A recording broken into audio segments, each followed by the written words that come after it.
Hemos estado estudiando por ya unos meses el Evangelio de Marcos. El estudio que llevamos a cabo aquí en la iglesia, hermanos, como ya la mayoría saben, es un estudio secuencial consecutivo. Es decir, vamos verso a verso estudiando, desmenuzando cada contenido de la Escritura, a fin de que no nada más escuchemos, hermanos, y nos vayamos de aquí como llegamos, sino que escuchemos y nos vayamos de aquí con aprendizaje. Que sepamos lo que Dios dice en su Escritura, lo que dijo en ese tiempo y lo que dice ahora. Entonces te invito a que dispongas todo de ti, a fin de que podamos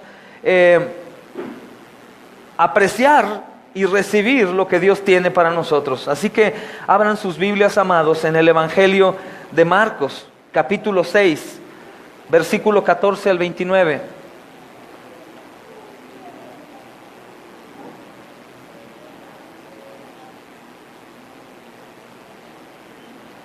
Marcos capítulo 6, versículo 14 al 29. ¿Alguien recuerda cómo se llamó el sermón pasado?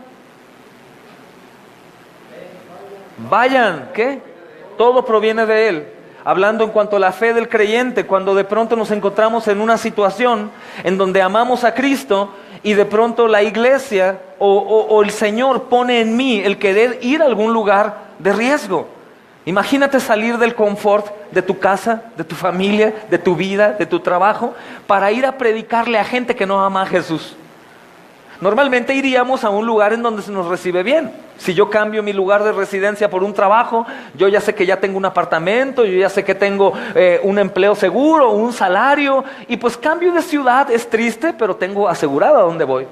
Ahora imagina, hermano, hermana, ir a un lugar en donde no hay nada seguro en cuanto a tu persona, tu tranquilidad, tu prosperidad económica, mas lo único seguro es que si eres fiel a la palabra, aquellos que escuchen y crean van a ir a salvación. Pero imagínate despojarte a tal grado que no necesites absolutamente nada de lo que normalmente necesitas. Dinero, provisiones, tu maleta llena de ropa. Imagina que el Señor te demanda y te lleva a un lugar y te dice, vete sin nada, aún sin dinero. Ve, yo haré el resto. El sermón pasado nos enseñaba esto, cómo los discípulos llegaron al Señor a ser enviados a su primera misión importante y el Señor les dijo, vayan sin nada. ¿Y ellos qué hicieron, hermanos? Fueron. ¿Y algo les faltó? Nada les faltó. Eso es maravilloso. Hoy en día platicábamos que no aplica igual. No es necesario que tú tengas que renunciar a tu trabajo, que vendas todo y que te quedes completo en desolación, sin nada de lo que tenías para hacer las cosas. No, con lo que tienes, con los bienes que Dios te da, con lo que tú has obtenido por tu trabajo, puedes emprender la obra y hablar de Jesús. La Biblia dice que aquellos que no confiesen que Jesús es el Señor, no irán al cielo, sino irán al infierno. La Biblia dice que aunque hagan buenas obras, si no creen en Jesús como Señor y Salvador, el puente hacia con Dios está roto. Dice el apóstol Pablo a los romanos, porque todos pecaron, fueron destituidos de la gloria de Dios. Entonces el sumo sacerdote es nuestro Señor Jesucristo. Quien no llegue a Dios Padre por medio del Señor Jesucristo, no será aceptado. La Biblia los menciona como salteadores, aquellos que quieren brincar la barda y no entrar por la puerta es Cristo. Estos apóstoles enviados, su mente estaba enfocada únicamente en predicar este mensaje. Arrepiéntanse y crean en el Evangelio. ¿El Evangelio qué es, hermanos? ¿Quién es Jesús y lo que Jesús ha hecho? Eso es el Evangelio. Entonces, amados, de pronto la historia va a cambiar. Leamos de Marcos capítulo 6, versículo 14 al 29. Es una porción un tanto grande, pero será de gran bendición el día de hoy, si Dios nos permite. Dice, oyó el rey Herodes la fama de Jesús, porque su nombre se había hecho notorio. Y dijo, Juan el Bautista ha resucitado de los muertos y por eso actúan en él estos poderes. Otros decían, es Elías. Y otros decían, es un profeta o alguno de los profetas. Al oír esto, Herodes dijo, este es Juan, el que yo decapité, que ha resucitado de los muertos. Porque el mismo Herodes había enviado y prendido a Juan y le había encadenado en cárcel por causa de Herodías, mujer de Felipe, su hermano, pues la había tomado por mujer. Porque Juan decía a Herodes: no te es lícito tener la mujer de tu hermano. Pero Herodías le acechaba y deseaba matarle y no podía. Porque Herodes temía a Juan, sabiendo que era varón justo y santo, y le guardaba a salvo. Y oyéndole se quedaba muy perplejo, pero le escuchaba de buena gana. Pero venido un día oportuno en que Herodes, en la fiesta de su cumpleaños, daba una cena a sus príncipes y tribunos y a los principales de Galilea, entrando la hija de Herodías, danzó y agradó a Herodes y a los que estaban con él en la mesa. Y el rey dijo a la muchacha: pídeme lo que quieras y yo te lo daré. Y le juró: todo lo que me pidas te daré, hasta la mitad de mi reino. Saliendo ella, dijo a su madre: ¿qué pediré? Y ella le dijo: la cabeza de Juan el Bautista. Entonces ella entró prontamente al rey y pidió diciendo: quiero que ahora mismo me des en un plato la cabeza de Juan el Bautista. Y el rey se entristeció mucho, pero a causa del juramento y de los que estaban con él a la mesa, no quiso desecharla. Y enseguida el rey, enviando a uno de la guardia, mandó que fuese traída la cabeza de Juan. El guarda fue, le decapitó en la cárcel y trajo su cabeza en un plato y la dio a la muchacha, y la muchacha la dio a su madre. Cuando oyeron esto sus discípulos, vinieron y tomaron su cuerpo y lo pusieron en un sepulcro. Amén. Qué historia tan sanguinaria, ¿no, hermanos? Qué historia tan tremenda. Vayamos a ver el contexto en general, hermanos, para que los que no han seguido en secuencia este mensaje. Las palabras que abren el Evangelio de Marcos dicen: principio del Evangelio de Jesucristo, Hijo de Dios. Como está escrito en Isaías el profeta: he aquí, yo envío mi mensajero delante de tu faz. Él es Juan el Bautista.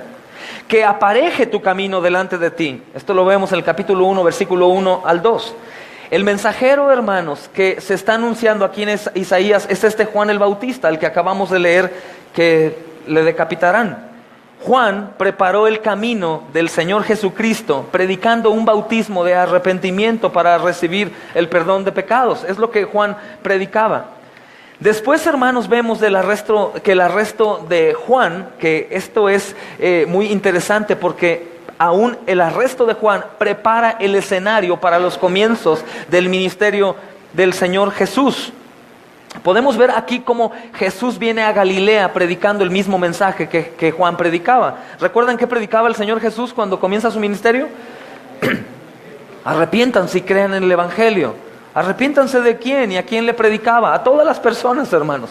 Todas las personas pecan, ¿están de acuerdo? Todas, no hay quien no peque. La Escritura dice que no hay uno que no peque. El Señor Jesucristo, obviamente Dios, sabía que las personas necesitaban arrepentirse de sus caminos. Y su voz era tan poderosa que aún al decir arrepiéntanse, esa palabra ya contenía lo que la gente necesitaba para arrepentirse. ¿Me doy a entender? No únicamente era el llamado de arrepiéntete y la gente decide si se arrepiente o no, sino que la palabra de Dios a través de Jesús decía arrepiéntanse, y esta palabra ya contenía el poder de Dios mismo, pues Jesús era Dios, y así las personas escuchaban, se arrepentían y creían que Él era el Mesías. Después vemos, amados, que la misión de los 12 nos va a llevar a la historia del martirio de Juan. Vimos la semana pasada la misión de los 12, o la primera misión o su entrenamiento. Y esto nos lleva a lo que vamos a estudiar hoy, al martirio de Juan. Pero Marcos concluye la historia de la misión hasta el versículo 30, cuando los discípulos regresan. Esto es justo después de que encontramos la historia del martirio de Juan. De hecho, vamos a notar que los apóstoles no ponen tanto interés como a lo mejor nos imaginaríamos por el martirio de Juan, es decir, un duelo y un luto y lágrimas, sino que ellos en el versículo 30, es decir, después del versículo 29, que es el último que ahorita leímos, los discípulos llegan contándole al Señor el éxito de su misión. La misión de los discípulos tiene bastante éxito, hermanos, como lo vamos a ver. Pero esto, más allá de la misión como tal de ellos, lo que el Señor nos está enseñando es que se nos asegura que la obra de Dios continuará aún ante el martirio de uno de sus más grandes servidores. Esto para nuestro orgullo es un poco triste y pesado, porque ¿cómo es posible que me matan por predicar a Cristo y la obra de Dios sigue como si nada? ¿Por qué no me rinden homenaje? ¿Por qué no me toman en cuenta? La realidad es que los que están en Cristo ya han obtenido la victoria y ni aún la muerte los separa de Él. Entonces la misión de los discípulos es exitosa, hermanos, pero más allá de ver el éxito de la misión, que es muy importante, vemos cómo a pesar de que hay muerte de un ser muy amado por Dios, la obra sigue y la obra continuará hasta que el Señor venga. La predicación del Evangelio no cesará, la iglesia va a prevalecer hasta el final, pues el mismo infierno no podrá penetrarla para terminar con ella, porque aquel que gobernará en el infierno por la eternidad sufriente ya ha sido pisado en la cruz del Calvario. También, hermanos, nos asegura esta escritura que estando bajo gran persecución, la iglesia tiene una esperanza. Es decir, el trabajo de la iglesia, el trabajo de los creyentes no es en vano, aunque a veces parezca lo contrario. Y nosotros necesitamos también oír esto, al igual que la gente de ese tiempo, hermanos, porque nosotros solemos interpretar los momentos difíciles como señal de que el malvado va ganando, o como una señal de que él ganó sobre Dios. Es decir, cuando las cosas van mal en nuestra vida, en ocasiones pensamos que el enemigo ya nos lleva ventaja y va ganando. O cuando nosotros predicamos el evangelio a la familia perdida, a aquellos que están inundados en vicios, en odio, en celos, en ira y contiendas, predicamos y no vemos un resultado inmediato, pensamos que Satanás va gobernando ahí. Y no, la realidad es que el evangelio es poder de Dios para salvación y la obra es asegurada en Cristo Jesús. Entonces, esto nos recuerda mucho, amados, que la obra, a pesar de la muerte de algún creyente, va a continuar. Número 2, también nos recuerda que los momentos de tormento y los momentos de tribulación son parte de la vida del creyente, como también son parte de la vida del no creyente. O sea, es necesario, el sufrimiento va a pasar. Pero a diferencia, amados, de los que no creen en Jesús, nosotros, a pesar del sufrimiento y de las pruebas, sabemos que la victoria ya está segura en Cristo. Y eso nos da mucha paz, el saber que aunque el diablo estuviera como león rugiente acechándonos y la gente estuviera en contra nuestra y nos estén hiriendo, humillando, etcétera, tenemos ya la victoria en el Señor Jesucristo. Esa es la gran diferencia abismal. El Señor Jesucristo dijo: en el mundo tendréis aflicción, pero confiad, ¿qué? Yo he vencido al mundo. En el mundo van a tener aflicción. Esto no se lo dijo a cualquier persona en la calle, se lo dijo a sus discípulos. Estos textos se han confundido y la gente los toma como para todos. La realidad no, hermanos. La Biblia está revelada únicamente para los que creen. Para los que no creen es locura total. Entonces, el Señor Jesucristo esto nos enseña. Va a haber tormento, va a haber tribulación, aún muerte, pero no se preocupen. Yo he vencido al mundo, dice el Señor Jesús. Esta historia, amados, también tiene otro propósito. Es decir, la muerte de Juan el Bautista y la de Jesús nos advierten que Dios no siempre premia a sus mejores discípulos con una vida fácil y exenta de sufrimiento. Esta historia nos enseña que Dios no siempre premia a sus seguidores fieles con una vida exenta de problemas. Desgraciadamente es el mensaje que hoy en día se predica en muchas iglesias. Sigue a Jesús y tu vida estará en perfección. No únicamente, y ellos no se enfocan en la parte espiritual, que ciertamente cuando Jesús gobierna tu vida, tu relación familiar mejora, por supuesto, tu vida como padre mejora, tu vida como hijo mejora, pues ya te enfocas en glorificar a Dios en todo, le tienes temor y quieres agradarle. Pero esto no quiere decir que también mi vida económica, mi salud, la prosperidad en mis negocios, en las cosas van a tener que prosperar como una señal de que Dios me ama. No, hermanos. Porque si nosotros vemos la vida de Juan el Bautista, que era un gran hombre de Dios, y vemos cómo él vestía, cómo andaba y cómo termina, pensaríamos a lo mejor que Dios no lo quería, hermanos. Oye, yo creo que no lo querías porque, oye, estaba vestido con pieles de animal. Comía grillos o chapulines con miel y vivió únicamente para morir por Cristo. Y todavía Dios lo decapitaron. O sea, no fue una muerte natural en su cama a gusto.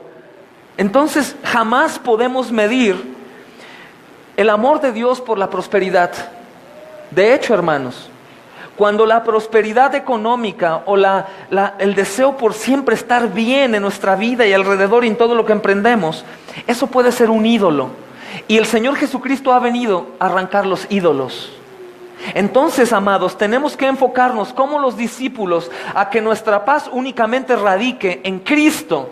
De tal manera que si Dios decide quitarme a mi padre, quitarme a mi madre, quitarme a un hijo, quitarme a mi esposa, a mi esposo, mi dinero, mi salud, yo no dependa de eso, sino dependa de Dios. Y en cualquier lugar en donde me encuentre, como me encuentre, yo tenga la paz de Cristo. Por eso el Señor mismo dijo: ámenme sobre todas las cosas y todas las cosas que hay en el mundo y a mi alrededor. ¿Para qué? Porque todo se va a terminar y la muerte va a llegar. Pero si tú estás afianzado a tu primer amor, créelo que vas a poder vivir aunque se te quite algo que amas después de Él. Entonces, el Señor Jesucristo nos enseña en esta escritura eso, hermanos. No porque seamos excelentes discípulos, esforzados en aborrecer el pecado, en anunciar el Evangelio, quiere decir que nos va a ir bien en todas las áreas, hermanos. Si vemos a la escritura, hasta temor nos da. Y muchos dirían: ¿sabes qué, pastor? Yo no me voy a comprometer tanto con el Señor porque yo creo que no aguantaría lo que los discípulos aguantan. Pero la realidad que estamos obligados en amor, por su gracia, a comprometernos. Porque la escritura dice que el Señor no soporta al tibio, lo vomita de su boca. No soporta al tibio. Entonces pide que te entregues al 100% o mejor no te entregues. No hay un término medio, hermanos. Aunque sí es practicado, pero ante los ojos de Dios no es bien visto eso. Amén. Entonces, el cristiano profético, por así decirlo, amados, puede ser decapitado, puede ser crucificado, puede ser echado a los leones, puede ser expulsado de la universidad o de la preparatoria o de una reunión familiar, puede ser despedido de su trabajo, abandonado, humillado, despreciado, etcétera, por dar testimonio de Jesús. Así que si algún día a ti te pasa algo de esto, si te corren del trabajo, si tu familia se esconde de ti, si los amigos ya no te hablan porque estás siguiendo a Jesús, felicidades, es una buena señal. Si tú eres alguien que dice que cree en Jesús de la manera bíblica, pero nadie te aborrece, todos te dan la bienvenida, en cualquier lugar te reciben bien, todo está bien, preocúpate. Ojo, no te confundas que no te amen por ser cristiano a que no te amen por no ser cristiano, porque muchos podríamos ser mal recibidos por el mal testimonio. Es decir, soy maldiciente, soy envidioso, soy murmurador, soy chismoso y la gente no me quiere. Y después digo yo: es que es porque soy cristiano. No. La realidad que no te reciben, no te aman, no te quieren, no te buscan porque no eres cristiano, porque estás dando un mal testimonio. Pero si tú te enfocas que a pesar de tu pecado quieres dar un testimonio fiel y hablar de Jesús, mis amados, por el simple hecho de que la gente vea quién eres tú, ellos pueden creer en Jesús. El testimonio es importante, como lo vamos a ver adelante. Entonces, el camino de los que dicen y andan en la verdad, amados, es estrecho y lleno de baches. Eso el Señor nos lo ha enseñado a muchos de nosotros que servimos al Señor. Nos metimos al camino del Señor y en lugar de que todo se tornara de un color agradable, se pone gris. Hay baches, hay traición, hay abandono, hay soledad, hay persecución. Y uno volteaba y le decía al Señor: Señor, ¿qué onda conmigo? Antes que estaba en el pecado me iba bien, y ahora que estoy contigo, Señor, estoy peor. ¿Qué pasó? Porque mi mente pecaminosa piensa hacer un convenio con Dios, diciéndole: yo voy a estar contigo, pero tú dame lo que yo quiero. Eso es lo que se predica hoy en muchos lugares. Que si tú estás con Cristo no te vas a enfermar, no te vas a morir, no va a pasar nada, no. Entonces, lo que sucede es que cuando la gente pasa por una tribulación, no se enojan con quien les enseñó eso, sino se enojan con Dios y dicen: yo te di todo y tú no me diste nada. Sus ojos están enfocados en su prosperidad. Y la realidad que los ojos del cristiano, hermanos, tienen que estar enfocados únicamente en Cristo.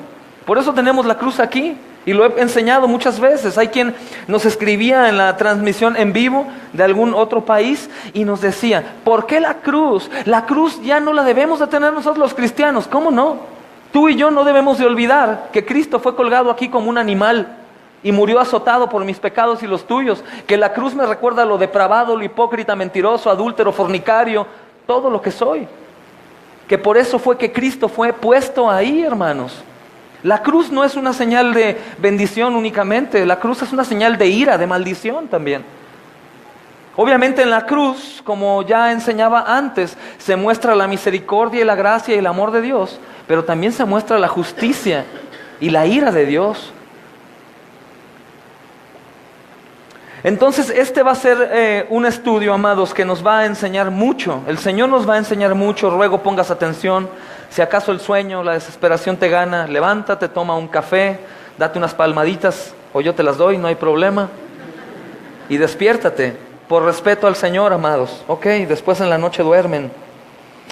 El primer versículo en el que nos enfocamos es en el versículo 14. Yo voy a estar leyendo otra traducción en ocasiones, pero tú no te preocupes, tú vea la tuya. Y hay una porción interesante en el versículo 14 que dice, y oyó el rey Herodes. ¿Quién es Herodes, hermanos? Herodes Antipas verdaderamente no es un rey, para empezar. Pero aquí dice el Evangelio que es rey.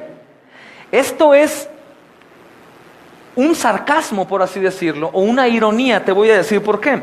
Herodes Antipas es tetrarca, o sea, gobernador de la cuarta parte del territorio de su padre. Su padre hereda a 4 hijos. Este reino lo divide en 4 y él está gobernando una parte.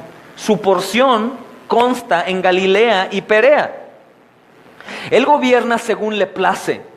Él hace lo que quiere y no hay nadie que le pueda decir, no lo hagas. Él gobierna como si fuera en realidad el rey de reyes. Él no está sujeto a ningún liderazgo, sino él está únicamente sujeto a sus propios deseos pecaminosos y sus propios deseos odiosos, porque es un hombre malo en realidad. Llamarle rey, amados, es su nombramiento irónico del evangelista inspirado por el Espíritu Santo. ¿Por qué? Porque esta palabra rey aparece más adelante, lo vamos a ver en este pasaje, porque Herodes es manipulado por 2 mujeres y atrapado por su propio juramento y su temor a ser avergonzado por sus cortesanos. Entonces el evangelista dice, no que muy rey, tú podrías decidir. Pero por vergüenza a tus cortesanos y por hacerle caso a esas 2 mujeres, tú vas a hacer lo que no debiste de haber hecho, lo que no deseabas. Entonces, el término rey, amados, es un comentario irónico, pues él no es rey. Él ha regido, amados, desde el año 4 antes de Cristo, pero va a ser quitado y exiliado en el año 36 después de Cristo. Y debemos de considerar esto un momento. Es decir, los 40 años de su reinado terminan de manera vergonzosa, exiliado, y no mucho después de las muertes de Juan y de Jesús, que obviamente él está relacionado con ello, con estas muertes. El nombre de Herodes, amados, nos llama la atención. Yo sé que hay algunos que tienen la duda de cuál Herodes es cuál y cuál ha hecho lo que dice la Escritura. Herodes el Grande es papá. Él era de esta manera, hermanos. Él quería matar al bebé Jesús. ¿Recuerdan? Mateo 1:20 lo describe. Herodes quiere matar al bebé Jesús porque tiene temor que ese rey venga a quitar. Herodes es un rey del pueblo judío, hermanos. No es un rey romano. Obviamente Roma tuvo que ver, pero él es un administrador de la alianza que hay entre los judíos y Roma. Pero él está gobernando al pueblo judío. Roma lo supervisa y a fin de cuentas está por debajo de ellos. Una persona así que es descrita en el Evangelio es una persona lambiscona, una persona que únicamente busca lo suyo y es capaz de cualquier cosa por obtener lo que él quiere. Entonces este Herodes, papá, es quien quiso matar a Jesús. Herodes Arquelao es quien estará gobernando Judea y es quien amenaza a José y a su familia. Lo podemos encontrar en Mateo capítulo 2 versículo 22, que no vamos a ir allá. Ahora este Herodes Antipas es quien va a asesinar o asesinó a Juan el Bautista. Entonces, hermanos, podemos ver que la familia Herodes deja huellas sangrientas y horrendas a través del Nuevo Testamento. La mención del nombre de Herodes no es a la ligera. La mención, amados, avisa de que hay un peligro grande que se avecina para Juan el Bautista y para Jesús. Son asesinos, gente depravada, hermanos, gente que no le importa absolutamente nada y que toda su vida gobernaron a su manera. Entonces, este mismo versículo 14 de nuevo nos dice que aunque esta historia es de la muerte de Juan, de hecho, si te fijas el título ahí, que no es inspiración divina, sino es puesto por hombres, dice muerte de Juan el Bautista. En realidad, aunque nos habla de la muerte de Juan el Bautista, es una historia también de Jesús. Y esta historia, amados, comienza mencionando a ambos, a Herodes y Jesús. El vínculo entre Herodes, Juan y Jesús es muy importante en este texto, pues vemos los vínculos también entre Juan y Jesús desde el principio. Y vamos a hacer un recuento para que veas cómo están vinculados ellos. María y Elizabeth se encuentran y celebran sus embarazos juntas. ¿Sí sabes quién tenía a Elizabeth dentro de su vientre? Juan el Bautista. Y María, pues obviamente, a Jesús. Elizabeth le cuenta a María del papel tan preeminente, es decir, tan importante y superior que su hijo llevaría a cabo. Elizabeth sabe quién está dentro de María. Juan, por otro lado, hermanos, prepara el camino para Jesús. Ese hijo de Elizabeth prepara el camino para el hijo de María. Preparar el camino es, imagina de una manera literal, es quien va tapando baches, quien va poniendo cercas, quien va alumbrando para que Jesús pueda pasar con mayor facilidad. Él va anunciando al Señor Jesús. Entonces ahí está el vínculo desde el principio. Otro vínculo es que Juan bautiza a Jesús y su bautismo es ocasión para que Dios revele que Jesús es su hijo. Otro vínculo importante es que ahora ambos, Juan y Jesús, están vinculados con Herodes, quien va a tomar parte a fin de cuentas del asesinato de los dos. Herodes mata a Juan porque Juan dice la verdad. Y con tiempo vemos a Herodes involucrado en la muerte de Jesús, aunque Jesús es la verdad. Herodes admiraba, hermanos, de una manera sorprendente y no tenía nada contra Juan. Herodes admiraba a Juan y no tenía nada en contra de él, igual que lo va a hacer con Jesús. Más adelante vamos a estudiarlo en el Evangelio de Lucas, donde vemos que Herodes no tiene absolutamente nada en contra de Jesús, tampoco lo tenía en contra de Juan. Herodes y Pilatos van a tener dudas al momento de autorizar la ejecución de Jesús. Ellos piensan sí o sí no, y de hecho podemos ver que se avientan la bolita, hermanos, a ver quién lo puede condenar a muerte, aunque no encuentran nada malo. Pero ambos hombres se dejan manipular o alientar por la multitud de gente. Podemos ver otro vínculo también. Los discípulos de Juan vinieron y tomaron su cuerpo, como leíamos, para poderlo sepultar.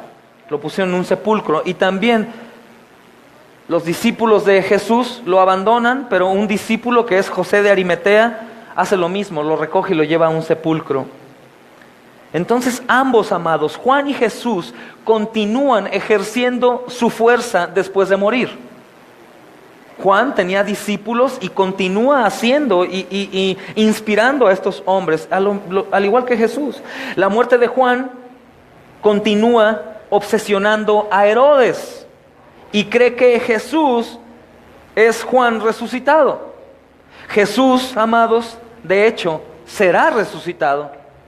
Entonces hay una relación tremenda y podemos ver, amados, que es más que la historia de Juan o la muerte de Juan. Esta es la historia, como te decía, de Jesús. Es un vistazo a la muerte que sufrirá y la resurrección que le seguirá. Esto es un vistazo, es una sombra. Juan prepara el camino para Jesús con su vida, tanto como con su muerte. Aunque no lo creas, hay una doctrina que son seguidores de Juan el Bautista, que siguen a Juan el Bautista y que dicen que Juan el Bautista es mayor que Jesús. También nos damos cuenta, amados, que los discípulos también se encontrarán con estas cosas en el camino. Juan el Bautista predica, pon atención, Juan el Bautista predica y es entregado. Jesús predica y es entregado. Los discípulos predican y son entregados. Tú predica como los hermanos allá de las peticiones de oración y serás entregado también. Algunos piensan que Jesús en estos textos era Elías. Otros piensan que es un profeta. Pero Herodes le ve como Juan al que él degolló, diciendo: Él es Juan, el que yo degollé, y Él ha resucitado de los muertos. Como te das cuenta, lo que decía antes, Juan sigue obsesionando la vida de Herodes. Por otro lado, hermanos, la gente espera que Elías regrese antes del final. Malaquías 4, versículo 5. Si quieres ir conmigo, por allá, si no lo leo yo. A fin de cuentas, no estaban tan perdidos estos hombres. Malaquías 4.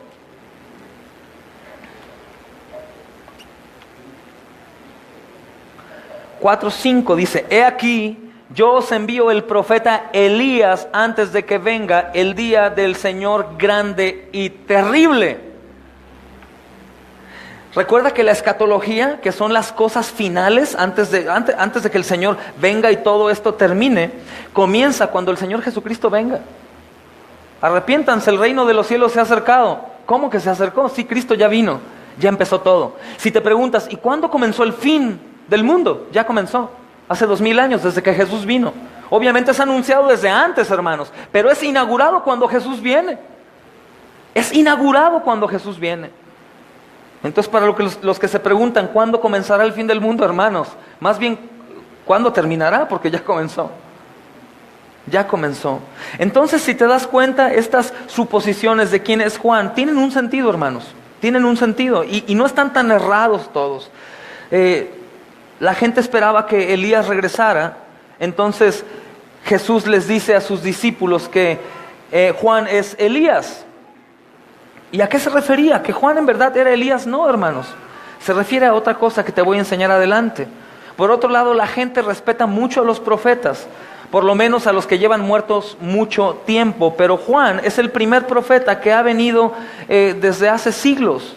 Casi 400 años o más de 400 años no hubo un profeta. De Malaquías al primer evangelio, que aquí lo tenemos en Mateo, pero es Marcos, hubo un silencio de 400 años, no hubo profetas. Es decir, no hubo palabra profética de parte de Dios, no hubo quien hablara de parte de Dios para inspirar la escritura, hasta que aparece Juan el Bautista. Entonces, hermanos, para aterrizar esto que está en duda, ya sea lo que piensan los hombres, los creyentes, los no creyentes y Herodes, esto no tiene sentido hablando de que Jesús sea Juan. ¿Por qué no tiene sentido, hermanos? Porque Jesús y Juan viven al mismo tiempo y se conocen, como vimos antes, son contemporáneos. Lo que significa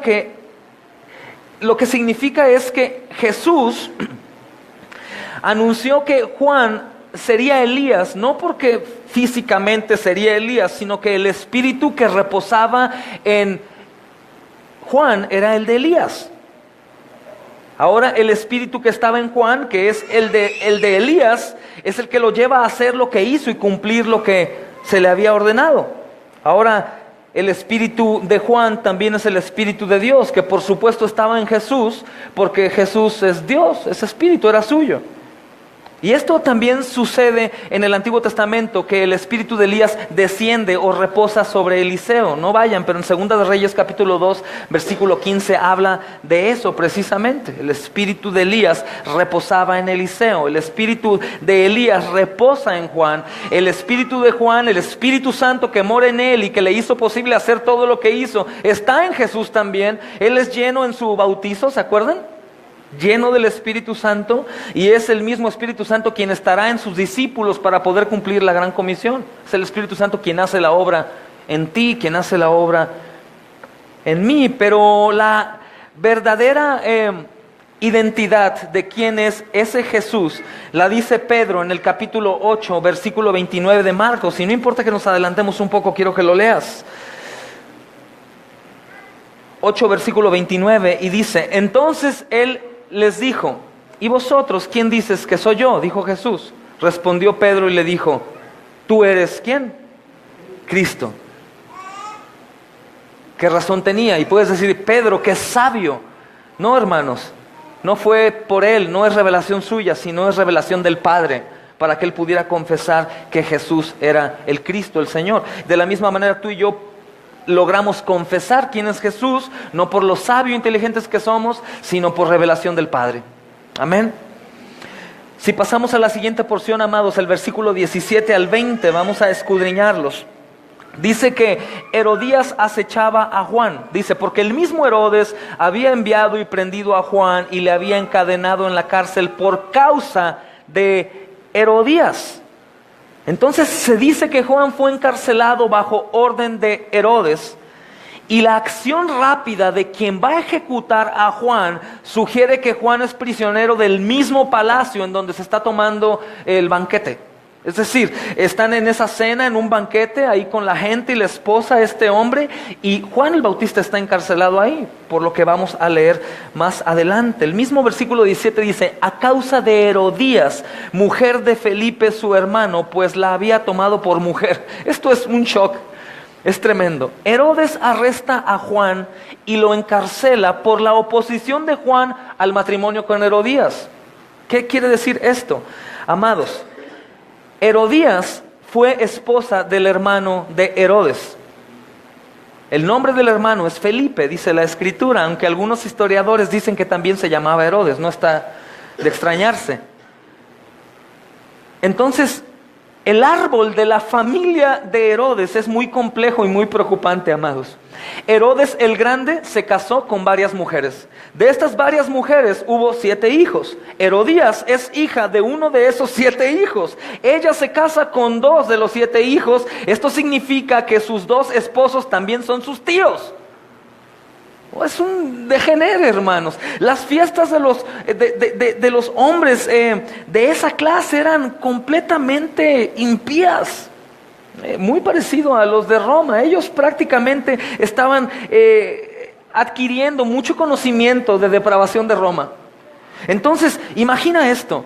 Herodes el Grande tiene muchas mujeres, le dan 7 hijos. Herodías es hija de unos de estos 2 y ella se casa con 2 de los hijos. Entonces esto significa que ella está casada con 2 tíos. Esto significa, amados, que sus 2 esposos son no únicamente familiares lejanos, sino familiares directos, hermanos de su padre. Herodes el Grande es tan loco, tan paranoico, para que te des una idea de qué familia estamos hablando, que mata a 3 de sus 7 hijos por miedo a que le quisieran quitar su reinado. De los 4 hijos que le quedaban, como dice la canción, de los 4 que quedaban, amados, le quedan 3, y esos 3 depravados como su padre, o se casan con Herodías, o se casan con la hija de Herodías. Es una ficha de familia. Entonces, ¿qué pasa? Dice el versículo 18, es encarcelado a causa de Herodías también. ¿Por qué? Porque Juan le decía a Herodes, no te es lícito tener a la mujer de tu hermano. No te es permitido tener a la mujer de tu hermano. Juan te está demostrando gran valor. Piensa quién es la familia. Un padre que es capaz de asesinar a sus hijos, ¿ok? Una familia que se casan entre ellos, que se roban a la esposa, entre hermanos. Hermanos, yo sé que hemos sido malos, pero la mayoría de nosotros jamás llegaríamos a hacer eso en una conciencia sin enfermedad. Esto es demoníaco, esto es demoníaco en realidad. Aunque bueno, también la Escritura dice que no estamos exentos de poder llegar a hacerlo. Pero esto me habla, hermanos, de algo tremendo. Juan tiene un valor sorprendente al criticar al rey por haber violado la ley casándose con la esposa de su hermano. Recuerda que ellos tenían el conocimiento de la ley. Dice Levítico 18:16, quisiera que lo vieran. Levítico 18.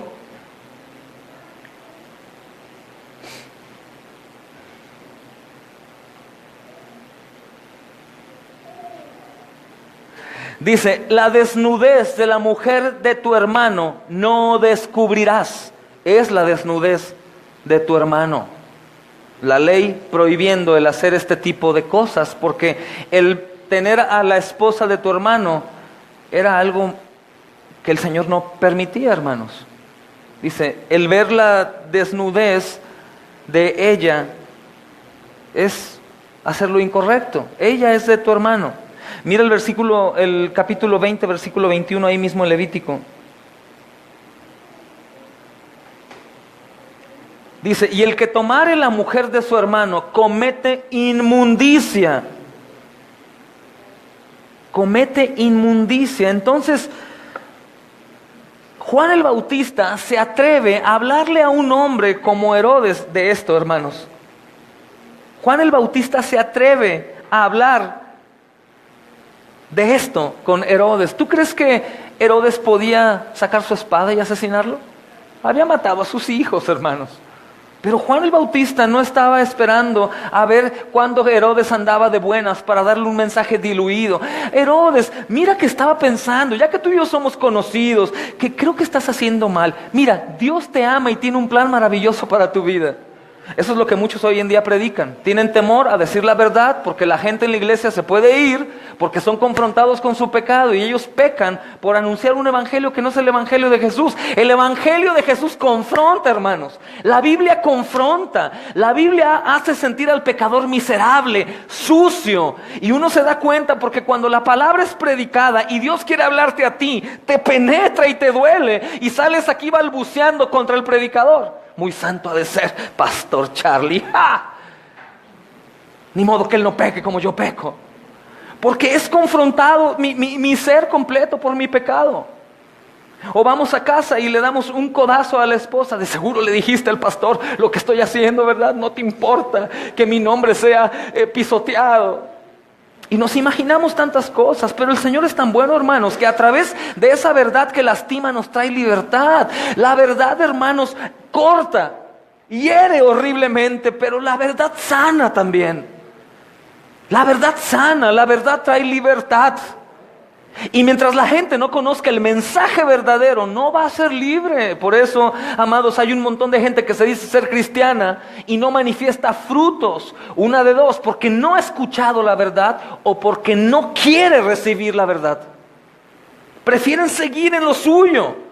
Prefieren seguir abrazando su pecado como si no fuera pecado y se justifican diciendo, no es tan grave. Hay pecados peores, oye, yo no estoy matando. Yo nada más hago esto de vez en cuando ahí en el mundo, coqueteo con él. Amados, la realidad que las actitudes del mundo, la Escritura nos enseña que son las actitudes de aquellos que no tienen a Jesús como Señor y Salvador.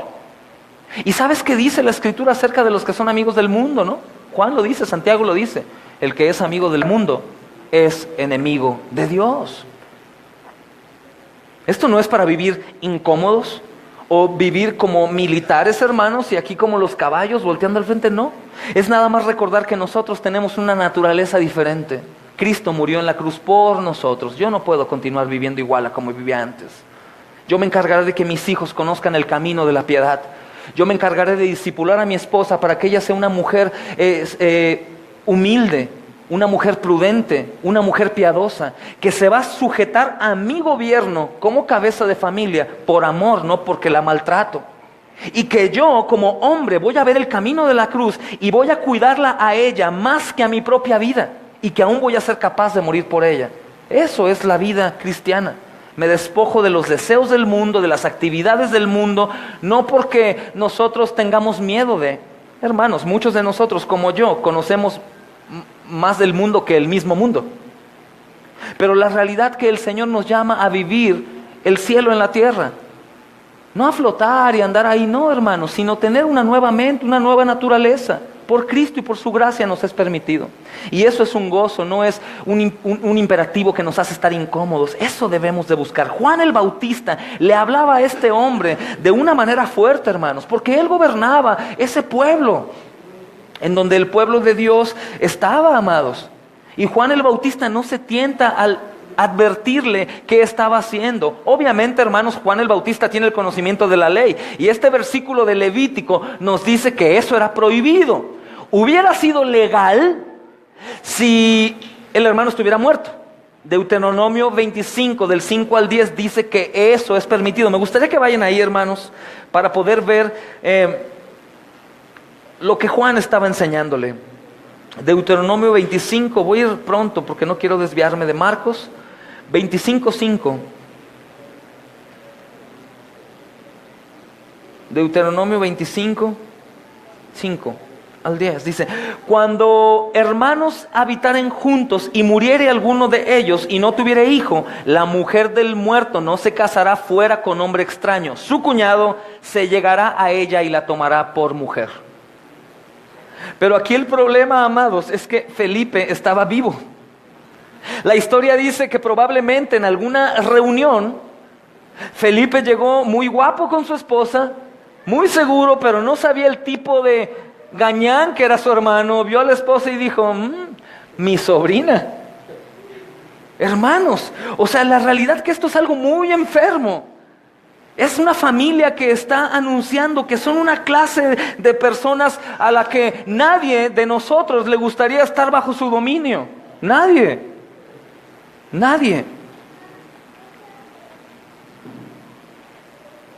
La esposa del hermano estaba vivo, este hombre estaba vivo y era su esposa, hermanos. Entonces Herodías acechaba a Juan, dice la segunda porción del versículo, la primera porción del versículo 20, 19 y 20.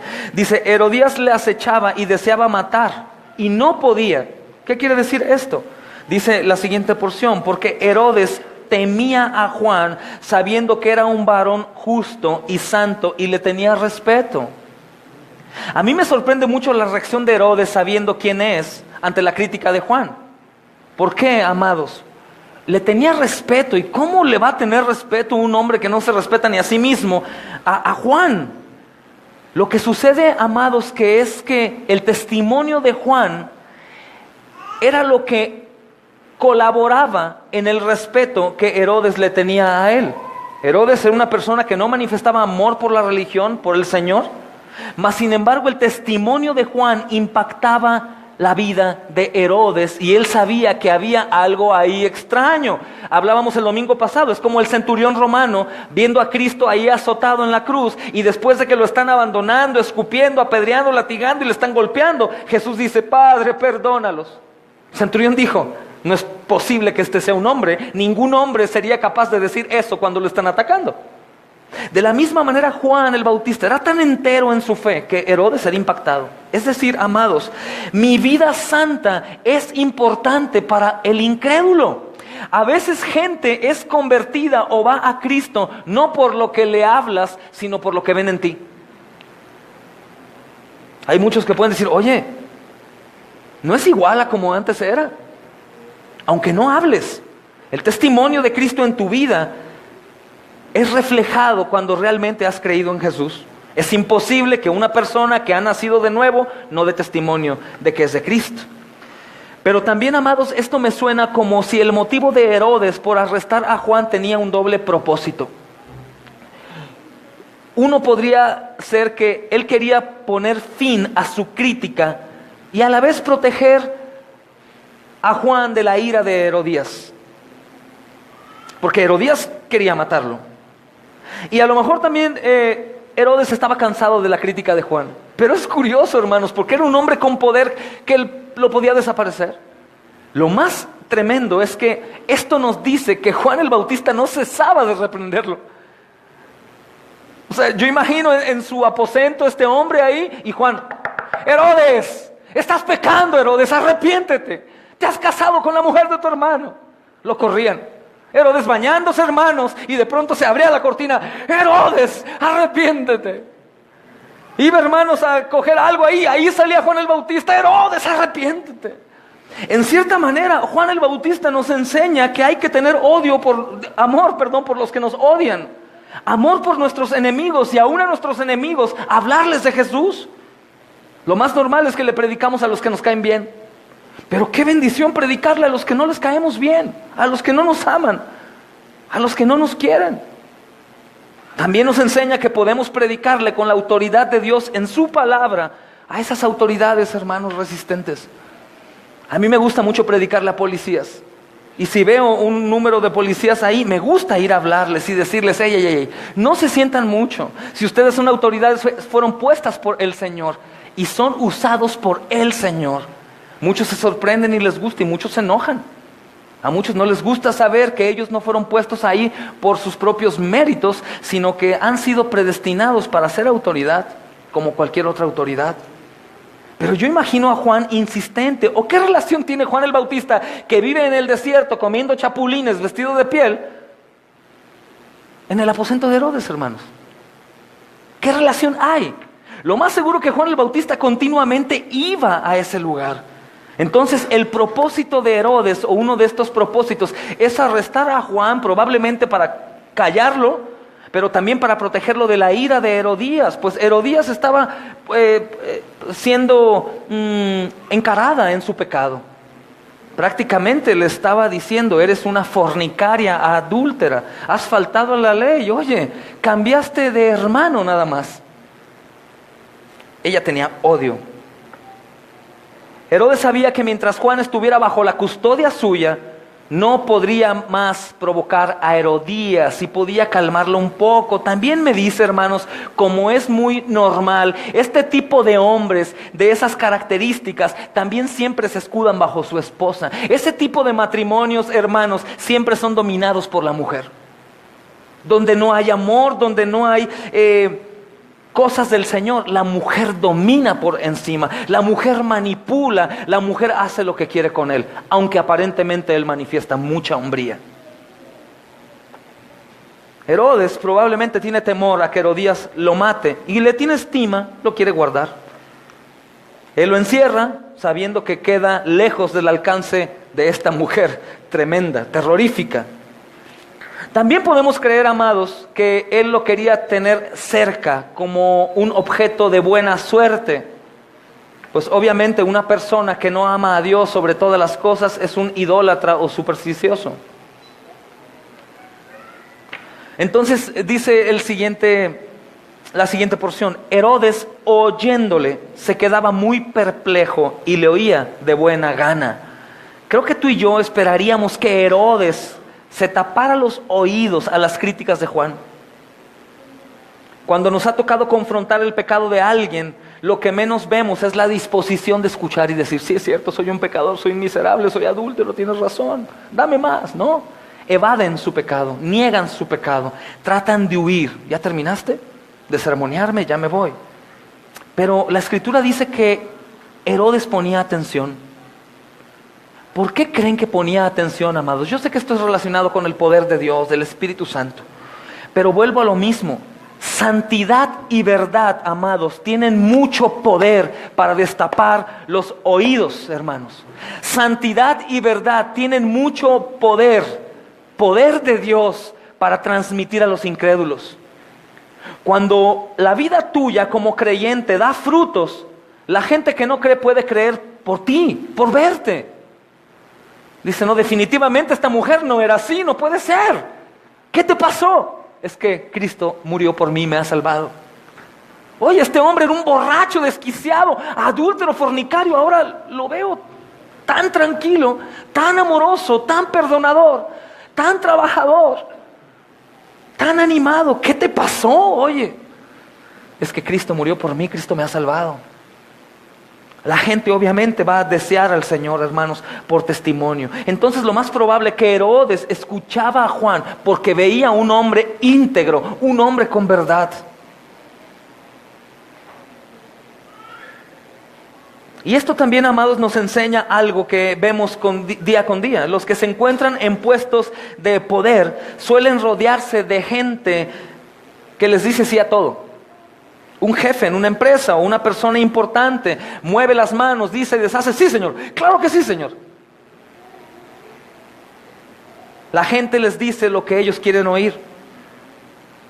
Y lo hacen porque saben que esos hombres empoderados prefieren oír alabanzas a críticas. ¿Alguna vez te han criticado y te ha lastimado que te digan la verdad? Pero la crítica es constructiva. La crítica te despierta, la crítica te hace sentir bien. La ayuda idónea que el Señor nos ha puesto a nosotros como esposos es una de las mayores ayudas que tenemos en ella, es que nos digan: oye, te estás perdiendo. Oye, no estás cumpliendo con tu ministerio de papá, de esposo. Oye, no estás actuando como un cristiano. Igual nosotros a la esposa, nosotros hacia los hijos, es lo mismo, es una crítica constructiva para que ellos se arrepientan y vayan a la verdad. Los hombres de poder no les gusta escuchar, ellos saben demasiado, no hay nadie que me pueda decir a mí nada. No quieren que sus admiradores o sus servidores encuentren objeciones con su manera de hacer o de ser. No quieren. O a veces también podríamos equivocarnos nosotros. A un consejo, un buen consejo de un hijo o de una esposa, podríamos contestar: a mí no me digas porque yo soy la cabeza del hogar. Cuando la realidad puede ser un consejo bueno que puede edificarme porque viene de una persona que me ama. Pero la realidad, amados, que este hombre poderoso pudo pasar por lo que muchos pasan. Como alguien que ha comido demasiados dulces, se empalaga. De pronto va a desear algo sustancial. Va a desear algo que contenga la verdad, algo nutriente, una palabra de verdad. Era el caso de Herodes. Herodes estaba enfocado siempre en él mismo, y obviamente los comentarios que recibían eran puros comentarios de temor. ¿Quién se iba a atrever a decirle una verdad a Herodes el asesino? Entonces todos lo alababan. Todos lo alababan. Era como Nerón, que se sentía cantante, un cantante especial. Cantaba horrible, hermanos, dicen los historiadores. Pero la gente le decía: Nerón, por favor, canta, tu voz es hermosa, por temor a que fueran asesinados. Y se levantaba el hombre y cantaba horrible, como su cara y sus obras demoníacas. Pero la gente lo hacía. Si alguien le hubiera dicho a Nerón: cantas horrible, horrible. Es más, no cantas, no hablas, aúllas. Obviamente hubiera matado. No es caso diferente al de Herodes, amados. Juan el Bautista se acerca a él y no anda con rodeos, simplemente va y dice la verdad. Se está arriesgando a morir, hermanos, y obviamente es lo que sucedió. Entonces dice esta porción del versículo 20: porque Herodes temía a Juan sabiendo que era un varón justo y santo. ¿Tú cómo crees? Y por favor contéstame, ¿cómo crees que Herodes sabía que Juan era varón justo y santo? Pues lo veía. Lo veía. Dicen por ahí los hechos, ¿qué? Tienes razón. Aunque Juan era un hombre simple, amados, sin aires de poder, Herodes le teme. Aunque Juan le confronte diciéndole cosas que no prefiere oír, Herodes, sin embargo, le gusta escuchar a Juan. No es un hombre ni bien vestido, no es un hombre rico, no es un hombre que tenga mucho sentido al hablar con gente de alcurnia. No, hermanos, es un hombre simple. Imagínalo vestido con ropas, con pieles de animal, con un cuero de fajo, hermanos, con su guardadito de chapulines y miel. Es sorprendente. Y un hombre como Herodes, escuchándolo, un hombre que se sentía rey. Aunque Herodes tiene seguramente consejeros, amados, eso nos da a entender la historia por el tipo de gobierno. Esos consejeros ofrecen un consejo que a Herodes le gusta. Sin embargo, él es atraído por la integridad sólida de Juan el Bautista, porque ve frutos en Juan diferentes a lo que él está acostumbrado a ver. Entonces el coraje de Juan, hermanos, para hablar y defender la verdad impacta. El coraje nuestro cuando predicamos el evangelio, la integridad, impacta a la gente. Como hemos dicho antes, ¿sabes por qué muchos no van a la iglesia cristiana? Porque no ven que los cristianos anden como la Biblia dice que deben de andar. Mejor me quedo como estoy en mi religión. Al menos ahí saben fingir mejor. Es la realidad, hermanos. El testimonio habla. Nosotros, como cristianos, como predicadores, debemos recordar que la autoridad de la santidad por la palabra de Dios, hermanos, es más creíble cuando la practicamos. Porque la palabra, hermanos, el evangelio es poder de Dios para salvación. Su evangelio tiene que ser predicado de dos maneras: por mi boca y por mis frutos, para que sea creíble. Esto es real, impacta, el ejemplo impacta. Si nuestros hijos no llegan a ser los cristianos que queremos, podemos preguntarles: ¿y por qué no, hijo? Y si son honestos van a decir: pues es que tú nunca me enseñaste el ejemplo. Si vemos que mi familia no ora lo suficiente, no lee la Biblia, no estudia, lo más seguro que yo como padre he fracasado. No he puesto el ejemplo que ellos necesitan. El ejemplo contagia, hermanos. Los hijos de futbolistas normalmente son futbolistas. Los hijos de doctores normalmente son doctores. Los hijos de arquitectos son arquitectos normalmente. No siempre, pero cuando hay un buen ejemplo de alguien, es imitado. ¿No andan ahí los niños imitando futbolistas? Yo soy este, yo soy el otro. ¿Por qué? Porque son hombres que se dedican fielmente a lo que hacen. Es contagiable, hermanos. Entonces Herodías, esta mujer que era antes esposa de Felipe, ahora es esposa de Herodes. Y es una historia, amados, muy diferente a la de su esposo. Su esposo se goza en Juan, lo escucha, acepta la crítica, pero Herodías lo acecha y desea matarlo, hermanos. Y deseo no únicamente habla de algo que ella piensa, no lo desea con su alma. Ella quiere acabar con Juan el Bautista. Ella pensaba que el único lugar en donde su certificado de matrimonio estaría seguro era matando a Juan, porque ella sabía que Herodes lo escuchaba y supongo que imaginaba, no vaya a ser que este Juan ande convenciendo a mi esposo y mi esposo me regrese con Herodías, con Felipe, y Felipe me saque y me quede como aquel perro de esas 2 tortas. Tenía temor, hermanos. Entonces ella firmó sentencia sobre Juan. Herodes le escuchaba a Juan. Ella estaba esperando su oportunidad pacientemente. Diríamos a lo mejor con este texto, hermanos, bueno, es que el que persevera alcanza. Herodías perseveró y lo logró. No, amados, este era el propósito de Dios, que Juan muriera como un mártir decapitado. Lo único que Herodías hizo es colaborar con su pecado. No es que ella haya logrado algo. No es que haya logrado, hermanos, que sucediera eso. Era el propósito de Dios, y con lo único que Herodías colaboró fue con su maldad.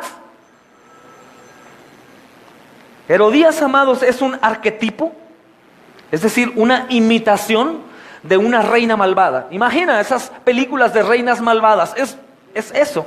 Y si quieres ver un ejemplo más bíblico, en Primera y Segunda de Reyes habla de Jezabel. Herodías era un reflejo de Jezabel. Una mujer manipuladora que quería gobernar, que odiaba, que humillaba. Y ellos conocían lo que enseñaban los rabís judíos. Y los rabís judíos enseñaban que una buena mujer no podía casarse con un hombre malo. Que una buena mujer podría, casarse con un hombre malo con el propósito de reformarlo. Pero un hombre bueno no podía casarse con una mujer mala por miedo a que ella lo llevara hacia abajo. La realidad, amados, es que el Nuevo Testamento nos enseña que ni el hombre malo ni la mujer mala tienen ninguna ventaja. El Nuevo Testamento nos dice a los cristianos que nos casemos con gente cristiana, es decir, con un yugo igual. Que busques un esposo o una esposa creyente. A los jóvenes, a los que están pensando en casarse, cásate con un creyente, no te unas en yugo desigual. Pero si acaso tú fuiste convertido al cristianismo después de casarte, obviamente que te mantengas dando un buen testimonio de fe, a fin de que el incrédulo crea y se santifique, dice Primera de Corintios 7:14. Es decir, que por tu testimonio, la persona que no es creyente, sea tu esposo o tu esposa, se convierta, hermanos. En el versículo 21, hermanos, al 25 dice: y venido un día oportuno en que Herodes, en la fiesta de su nacimiento, en su cumpleaños, daba una cena a sus príncipes y tribunos y a los principales de Galilea. La oportunidad de Herodías estaba asomándose a la ventana, amados. Esta viene finalmente como resultado de la danza de su hija. Obviamente te imaginarás qué clase de danza para que a los hombres les haya gustado, ¿no? La hija de Herodes sale a bailar y le llama la atención, amados. Esta mujer se llama Salomé y llama la atención a Herodes. Entonces dice la porción A del versículo 22: entrando la hija de Herodías y danzando, agradó a Herodes y a los que estaban con él. El baile, amados, era un baile sensual, que la mayoría de padres hubieran reprendido a sus hijas por hacerlo, pero ellos se gozaban en la inmundicia. Herodes no se limitó. Herodes se gozó en ver a esta muchacha bailando. La familia de Herodes es conocida, hermano, como te digo, por su perverso y depravado comportamiento. Y obviamente esto lo sabemos porque Herodes lo manifestó y otras fuentes también. Entonces esta chica baila. Herodes en el versículo 23 le dice: todo lo que me pidas te daré, hasta la mitad de mi reino. Imagina hasta dónde llegó la perversión, diciéndole: quiero volverte a ver bailar. Imagina a la madre viendo bailar a su hija, seduciendo al esposo. Pero la oferta de Herodes de la mitad de su reino es una estafa, hermanos. Porque Roma no le iba a permitir regalar ni un pedazo de tierra. Herodes, como te decía, no era rey, pero él se sentía el rey. Entonces Herodes poco está esperando que la hija le pide, pero ella, como buena hija de una madre de esa calaña, va y le pide consejo a su madre. Mamá, ¿qué le pido a este hombre? Ya sacó la cartera llena de billetes. Tú tienes más experiencia que yo, tú eres más larga que yo, tienes más años. ¿Qué le saco, mamá? ¿Qué le saco? Yo he conocido mujeres así, hermanos. ¿Qué le saco? ¿Qué le saco? ¿Qué pido? Y la mujer que quería matar a Juan dice: de aquí soy. De aquí somos, hija. Pídele la cabeza de Juan el Bautista. El versículo 26 nos dice que el rey se entristeció mucho. Y a causa del juramento que él había hecho y los que estaban con él a la mesa, no quiso desecharla. Es decir, él cuidó su testimonio de fidelidad a sí mismo. Igual que Pilatos, hermanos, las convicciones de Herodes se derritieron rápidamente ante la multitud. Tuvieron temor de lo que la gente pudiera pensar o decir. Hicieron lo que no deberían de hacer, lo que no estaba en su sentir. Herodías solo pidió la cabeza de Juan el Bautista. Imagínate la clase de mujeres. Imagínate una joven que escucha una oferta de ese tipo, va y le pregunta a la mamá: ¿qué hago? Pide la cabeza. ¡Sí, la cabeza! Desquiciadas. Desquiciadas, hermanos. Y obviamente añade un toque personal que habla de más locura. En un plato. Ponla en un plato.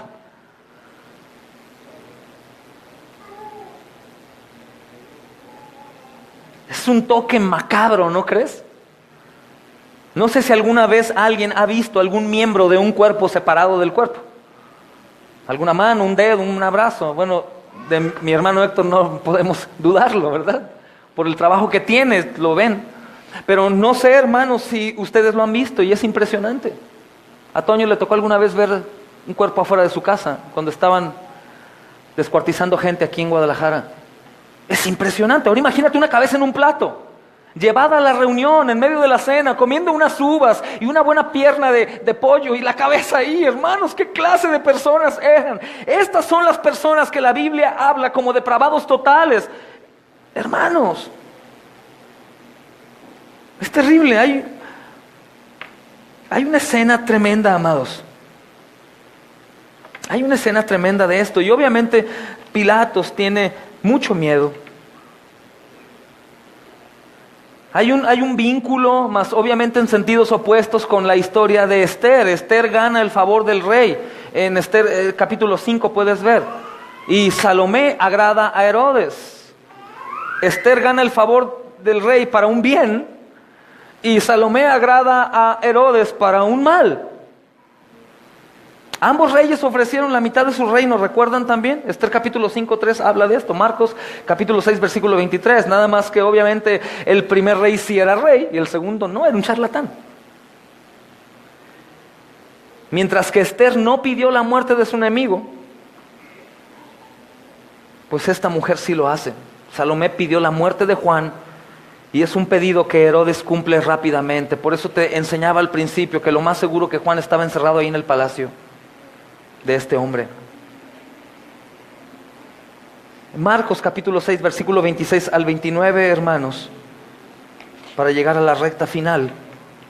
Dice que fue y le degolló en la cárcel. Dice: y luego el rey, enviando a uno de la guardia, mandó que fuese traída su cabeza, el cual fue y le degolló en la cárcel. El rey, amados, envió un soldado para traer la cabeza de Juan en un plato, y esto se cumple. El testimonio de maldad de una fidelidad a sí mismo, a su palabra, tenía que ser cumplido.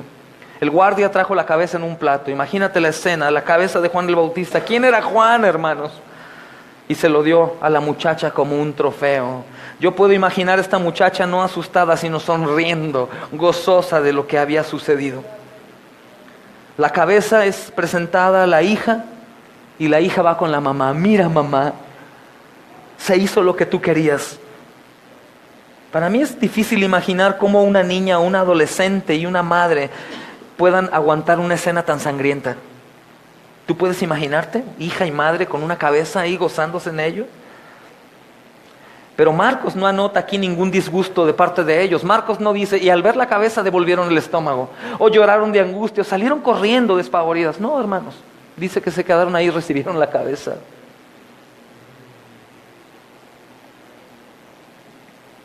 Dice en el versículo 29, y oyéndolo sus discípulos vinieron y tomaron su cuerpo y le pusieron en un sepulcro. Este es otro paralelo con el entierro de Jesús, amados. Mientras que los discípulos de Jesús lo abandonan y no reclaman su cuerpo, José de Arimatea, que era un hombre rico, miembro del Sanedrín, renuncia a esa postura que él tenía ahí ante los religiosos y va y rescata a Jesús. Jesús, en lugar de ser tirado a la fosa común, es puesto en una tumba de gente rica, porque José de Arimatea se presume que era una persona con dinero. Era un discípulo secreto que dejó de ser secreto. Y él se ocupa fielmente del entierro de nuestro amado Señor Jesucristo. Lo puso en un sepulcro, como lo veremos en el capítulo 15. Amados, esta historia del Señor, como te das cuenta, es una historia del Señor. No se nos habla del asesinato de un hombre cualquiera. Yo sé que ningún asesinato de un hombre es menos, pero aquí no se nos habla de cualquier hombre. Podemos ver y escuchar por boca del Señor Jesús lo que se dice acerca de quién es Juan. Lucas capítulo 7 versículo 28 dice, este es aquel de quien está escrito, he aquí yo envío mi mensajero delante de tu faz, quien preparará tu camino delante de ti. Dice el Señor Jesús, os digo que entre los nacidos de mujer no hay nadie mayor que Juan. Fíjate, Jesús dice, les digo que entre los nacidos de mujer no hay nadie mayor que Juan. Amados, Juan fue el heraldo del Evangelio. Juan fue el que preparó todo el camino para que el Señor viniera. Juan fue un hombre fiel, hermanos. Juan fue el hombre más grande nacido de mujer, obviamente después de Jesús. El que anunciaba y preparaba el camino del Señor. El que renunció desde pequeño a darse gusto a sí mismo y se internó y se preparó para ser santo, hermanos. Estar completamente apartado, vivió únicamente para anunciar a Cristo y morir. Amados, Juan el Bautista no fue derrotado. Una de las declaraciones más asquerosas que he escuchado en los últimos tiempos es la del líder religioso de Roma, que dijo, en la cruz Dios fue derrotado. ¿Alguien lo escuchó? El fracaso de Dios es la cruz. Es un error. Juan no fue derrotado, hermanos. Jesús no fue derrotado. Ellos han pensado que habían acabado con la obra de Juan, pero lo que ellos no sabían que estaba sucediendo es que la obra se estaba cumpliendo, que el propósito de Dios estaba predestinado, hermanos, y que Juan estaba obedeciendo, que la muerte de Juan era también parte de la preparación de algo mejor que venía, amados. Esta obra no era de Juan, esta obra era la obra de Dios a través de su Hijo Jesús. Jesús, hermanos, lo mejor de lo mejor. Esta obra no era la obra de Juan, por lo tanto, ellos no habían atrofiado, al contrario, colaboraron con su maldad en el cumplimiento del propósito de Dios. Este Juan al que ellos matan, el cual declaraba que no era digno de servirle atando las cintas o los cintos de su calzado. Eso decía Juan. Juan era tan pequeño en su manera de pensar, amados, que decía, no soy digno ni de arrodillarme y atar sus agujetas. Quiero decirte que ese servicio era de lo más bajo en un servidor. Este Juan, como todos los discípulos amados, son puestos aún a la peor muerte, pero la obra del Señor continúa para que los suyos siempre estén asegurados en esa victoria. Obviamente la gente pensó que había acabado con Juan y la obra no, hermanos, todo lo contrario. Los discípulos aún se hacen más fuertes cuando hay muertes de hermanos. La iglesia primitiva, la primera iglesia, dice la historia en Hechos, que los mataban, pero parecía que los mataban y se multiplicaban. Es decir, los hombres, los romanos o la gente que colaboraba en su muerte decía, oye, los matamos y se reproducen. Porque la obra de Dios tenía que continuar. No era una derrota, amados, nunca pienses eso. Podríamos pensar, ¿por qué dices? No, es que se están perdiendo soldados y la guerra va al favor del enemigo. No, amados, no debemos olvidar que los cristianos como Juan, que mueren en el Señor, tienen en Cristo ya la victoria. A pesar de todo, no mueren sino viven. Eso es lo que es difícil de comprender para el incrédulo. Dice Juan capítulo 11, versículo 25. Jesús les dijo, yo soy la resurrección y la vida, el que cree en mí, aunque muera, vivirá. ¿Tú puedes creer esto? Dice Jesús, yo soy la resurrección y soy la vida. O sea, Jesús es la vida, no una vida, ni mi vida, no. Jesús es la vida. Es como dice Juan, en primera de Juan dice, lo que hemos visto, lo que hemos oído, lo que hemos tocado. La vida misma se manifestó, estuvo delante de nosotros. Jesús dijo que los que mueran vivirán. Fíjense Apocalipsis 24, hermanos, si quieren hojear su Biblia al final y leer conmigo ahí. Dice, también vi tronos, 24, también vi tronos y se sentaron sobre ellos y se les dio autoridad para juzgar. Y vi las almas de los que habían sido decapitados por causa del testimonio de Jesús y de la palabra de Dios. Y los que no habían adorado a la bestia ni a su imagen, ni habían recibido la marca sobre su frente ni sobre su mano, y volvieron a la vida y reinaron con Cristo. Volvieron a la vida y reinaron con Cristo. Ahora tiene sentido. Si el hombre, Juan el Bautista, es el hombre más grande nacido de mujer después de Jesús, aclaro, entonces él tenía que morir decapitado, hermanos. ¿Por qué? Porque los decapitados en Cristo estarán en lugares de suma importancia para el Señor. Esto es lo que dice Apocalipsis. Entonces ellos pensaban que al degollar o al decapitar a Juan habían ganado. Hermanos, su derrota estaba frente a ellos. La muerte de Juan, como la muerte de Cristo, no es derrota sino es victoria. Mira que dice Apocalipsis, amados, 4, 12 al 13. Dice, aquí está la perseverancia de los santos que guardan los mandamientos de Dios y la fe de Jesús. Dice el versículo 13, y oí una voz del cielo que decía, escribe, bienaventurados los muertos de aquí en adelante que mueren en el Señor. Sí, dice el Espíritu.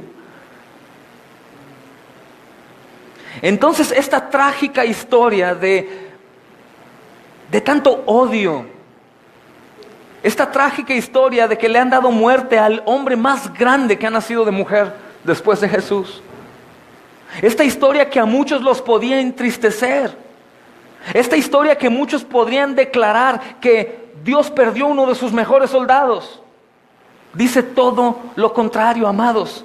Porque aquellos que estén en Cristo cuando mueran van a vivir. Es más, la muerte ha dejado de ser muerte para nosotros. Dice John Piper, el día que Cristo fue crucificado, la muerte cometió suicidio. Es sorprendente, hermanos. Por eso el tema del sermón, ¿dónde está muerte tu victoria? Para los que son de Cristo. ¿Dónde está muerte tu victoria? Lo que podemos ver en esta historia, amados, es el comienzo de lo mejor. Y aún en la muerte de Jesús, como lo vamos a ver más adelante, nos causa un dolor profundo por el sufrimiento que Él vivió, pero después vemos al horizonte y vemos su resurrección y eso nos produce un regocijo interminable. Amén. Así que los invito a meditar durante toda la semana en este mensaje y digan a la muerte, muerte, soy de Cristo. ¿Dónde está tu victoria? ¿Dónde está tu victoria? El Señor les bendiga. Vamos a orar.